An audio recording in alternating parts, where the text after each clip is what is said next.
주민등록번호나 휴대전화, 또 집 주소 같은 개인정보는 각종 범죄에 악용될 수 있기 때문에 철저하게 관리해야 할 필요가 있습니다.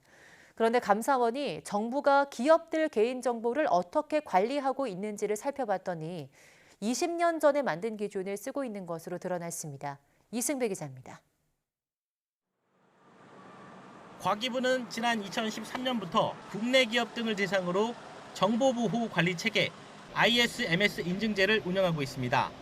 해킹으로 개인정보와 기업의 핵심 정보가 유출되는 것을 막기 위해 관리를 강화하자는 차원입니다. 한국인터넷진흥원이 업무를 위탁받아 수행하고 있습니다. 그런데 인증 의무 대상자 기준이 현실성이 떨어지는 것으로 드러났습니다. 현행법을 보면 SKT와 KT, LG U+ 등 통신사와 데이터 센터, 대형 병원 등을 제외한 나머지는 매출액이 100억을 넘는 기업으로 제한을 뒀습니다. 여기에다 인터넷을 통해 번 돈만 해당한다는 추가 조건까지 달았습니다. 감사원이 이 기준을 언제 만들었는지 봤더니 지난 2004년이었습니다. 원바이러스로 전국 인터넷이 멈춘 이른바 인터넷 대란이 일어난 바로 이듬해 만들었는데 당시 기준을 20년이 다 된 지금까지 그대로 쓰고 있는 겁니다. 택배회사와 가스 수도업체, 온라인 학습지, 요양병원 같은 것도 개인정보를 많이 수집하지만 스스로 인증을 받겠다고 손을 들지 않으면 정보 관리 대상에서 빠집니다.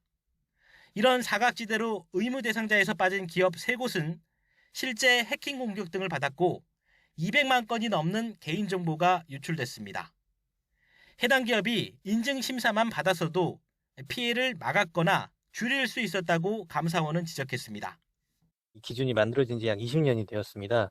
그 당시에는 합리적으로 보이지만 현재는 대부분 기업이 정보통신망을 이용해 개인정보를 수집 보유하고 있는데 따라서 사각지대가 발생할 수밖에 없어서 제도를 보완할 필요가 있습니다.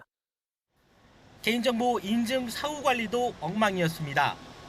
인증받은 기업은 매년 한 번 이상 사후 심사를 받아야 하는데 지난 2020년부터 2년 동안 발급된 인증 480건 가운데 12.5%가 심사를 안 받았는데도 인증이 취소되지 않은 것으로 파악됐습니다. 감사원은 매출액에 상관없이 개인정보 보유 현황에 따라 의무적으로 인증을 받게 기준을 보완하고 사후 심사 관리도 강화하라고 과기부에 통보했습니다. YTN 이승배입니다.